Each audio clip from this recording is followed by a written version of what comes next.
我哋每一個教友對於路加福音第15章耶穌講浪子回頭嘅呢個比喻都非常之熟悉。最重要嘅就係藉着呢一個耶穌講嘅比喻，有冇幫助到我哋，使到我哋要真心真意咁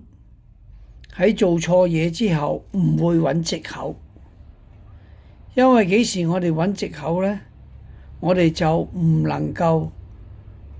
真正咁睇到問題嘅所在，亦都真正咁了解到我哋嘅錯處，我哋唔啱嘅地方，而能夠誠實咁去認罪悔改。呢一份嘅決心，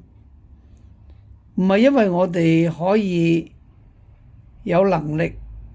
而係仰賴天主嘅仁慈，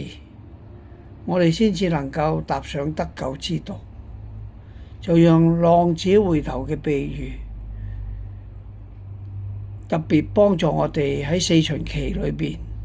徹底咁去反省，認真咁悔改，決心咁歸依。